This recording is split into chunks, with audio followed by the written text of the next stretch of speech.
कुछ कहानियां कल्पना से जन्म लेती हैं, लेकिन कुछ जो सबसे ज्यादा डरावनी होती हैं, वो हकीकत से निकलती है। आज मैं आपको एक ऐसी ही सच्ची घटना सुनाने जा रहा हूं, जो महाराष्ट्र के एक शांत शहर नागपुर में घटी थी। एक परिवार, एक बच्ची और एक रहस्य जो अब भी उनकी जिंदगी में छाया हुआ है। साल था 2013। एक 4 सदस्यीय परिवार ने नागपुर के बाहरी इलाके में एक पुराना बंगला खरीदा। बहुत पुराना, लकड़ी की फर्श, मोटी दीवारें और एक अजीब सी खामोशी, जैसे घर कुछ कह रहा हो। शुरुआत में सब ठीक था, लेकिन उनकी 8 साल की बेटी रिया अजीब सी हो गई थी। वो अक्सर अपने कमरे के कोने में बस घूरती रहती थी, न डर न कोई भाव। माँ ने पूछा, दरवाजे के पीछे जो लड़की है, मैं उसे देख रही हूँ। माँ बाप ने सोचा ये बस एक कल्पना है, एक काल्पनिक दोस्त। लेकिन फिर कुछ अजीब घटनाएं होने लगी। घर का पालतू कुत्ता रिया के कमरे में जाने से मना कर देता था, बस दरवाजे पर खड़ा होकर गुर्राता रहता।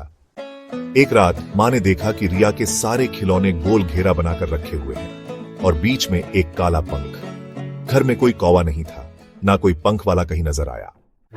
और फिर शुरू हुई खरोंचने की आवाज।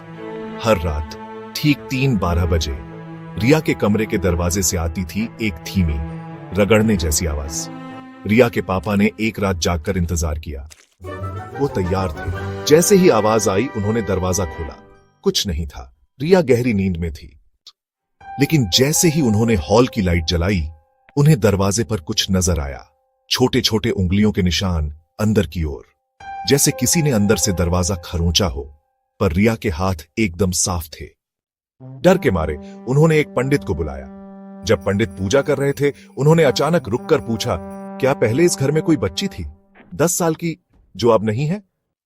कुछ हफ्तों बाद उसका शव मिला, एक पुराने बंद कमरे के अंदर, दरवाजे के पीछे फंसी हुई। और वो कमरा अब रिया का बेडरूम था।